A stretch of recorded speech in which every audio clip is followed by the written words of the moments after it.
Welcome to Rambam in Depth. Today we're going to be discussing the Rambam in Hilchos Maaser Sheini, Perek Chamishi, Halacha Aleph. The Rambam says as follows: Hapeide Maaser le'atzmei. If you are redeeming your Maaser, Maaser Sheini is the tithe, the 10% of your produce, that in certain years within the sabbatical cycle, years number 1, 2, 4, and 5, you have to take the Maaser and bring it to Yerushalayim and consume it there. If you can't bring it all to Yerushalayim, you could redeem it. So the Rambam says over here that if you redeem it yourself, bein shu shalo, whether it's yours, it was always yours, bein shenafalei b'Yerusha, whether it was an inheritance that you got the Maaser Sheini and now it's yours, bein shenitalei b'tivlei matana, or it was given to you before it was separated, before the tithe was separated, and it was given to you as a gift, and now it's yours. You have to add a fifth, and that is how you redeem it. Now, the Kesef Mishnah, the commentary on the Rambam and the Radvaz say that the Rambam says that if you are given to it as a gift, when it was still tevel, when it was still untithed, why is it only when it's untithed? So the answer is because if it's already tithed, Maaser Sheini, there's a dispute in the Gemara, the Mishnah. If Maaser Sheini is Mamein Gavaya, if it belongs to the Beis Hamikdash, belongs to Hashem, and you're only entitled to consume it in Yerushalayim, or it's your money, it's your private money. The difference would be, could you use it to, let's say, be Mekadesh an Isha, to marry a woman? You have to give her an article that has value that belongs to you. If you give it to a woman for Kedushin, and it's considered to be Mamein Gavaya, then it's not a valid Kedushin. That's the opinion of Rabbi Meir. So therefore, the Gemara says, if someone gives it to you as a gift, they can't give it to you as a gift because it doesn't belong to them. It belongs to Gavaya. So therefore, it must be talking about a case where it was Tevel, it was still untithed, and then was given to you, and then you separate the tithe, the Maaser Sheini, then it's yours. So the question the Minchas Chinuch asks, and other commentaries as well, then what about Yerusha? What about inheritance? Inheritance, how does it belong to you? The Rambam doesn't mention that it fell to you as an inheritance when it was still tevel, when it was still untithed.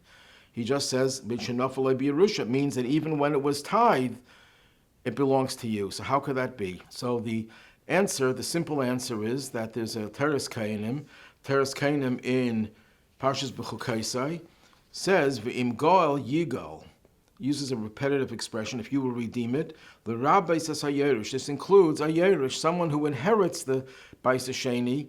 That person also has to add a fifth. So the Ravid, the commentary of the Ravid on the Teres Kainim, says that this obviously goes according to the opinion that says Maaser Sheini is Mamein Hedyet. It doesn't belong to the Beis Hamikdash, to the Gavaya.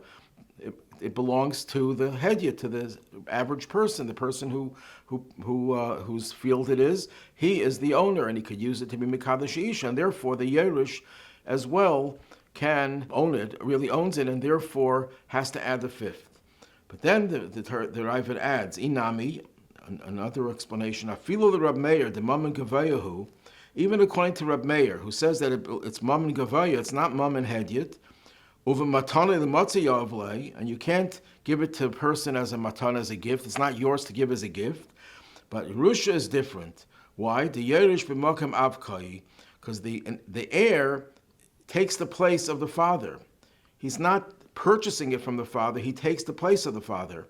So when he redeems it, he has to give a chaimish. He has to give a fifth.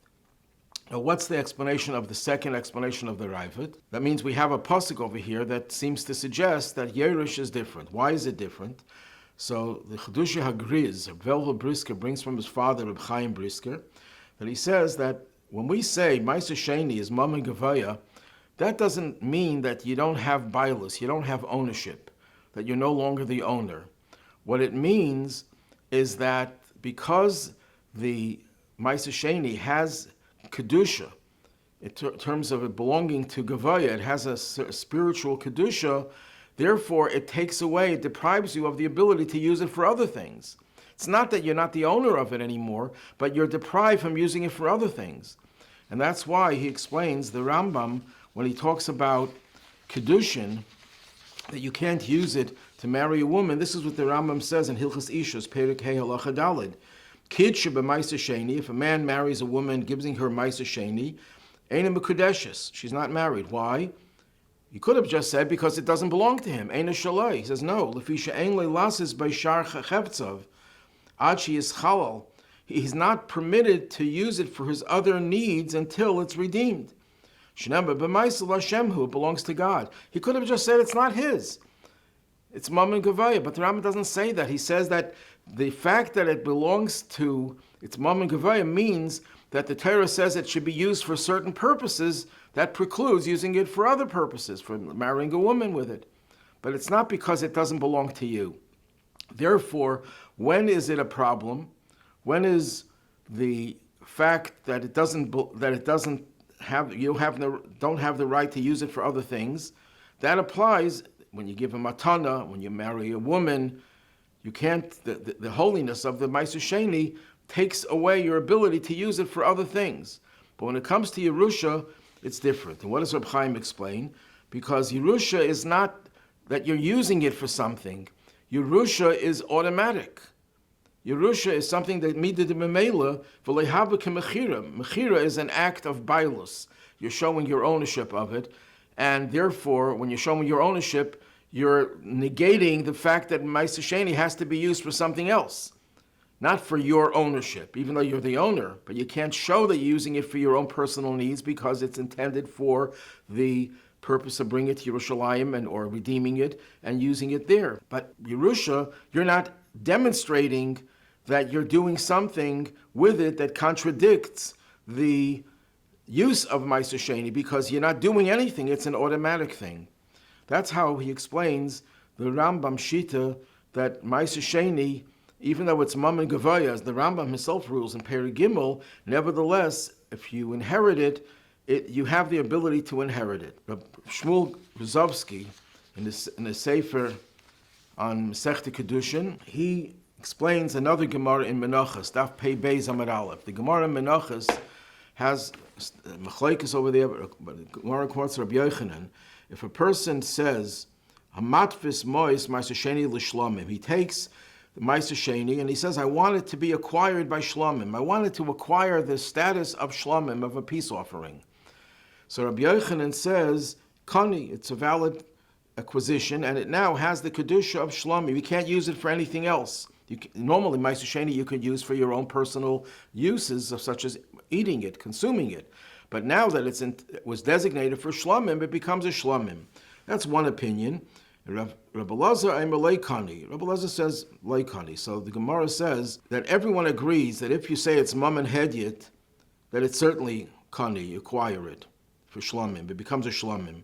The argument is according to Reb Meir. Reb Meir says Maisa is mam and gavayahu. So the one who says Leikani holds like Reb Meir, that it's not yours to be kained.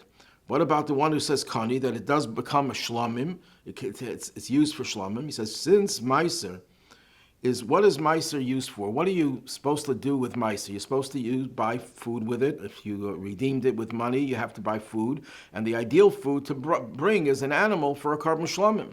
So since it's intended for a shlamim, it's not a problem. Even though it's mam and gavaya, you could be matvis it. You can make it acquire the status of a shlamim. So Rabbi Shmuel Rozovsky explains that the logic of Rabbi Yochanan is, since no one is saying that Maaser Sheini doesn't belong to you, it does belong to you.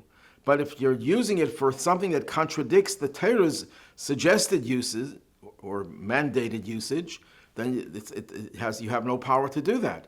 Not because you don't have bailus on it, it's taka yours, it's yours, but you're not allowed to use it for anything else but what the Torah designates it.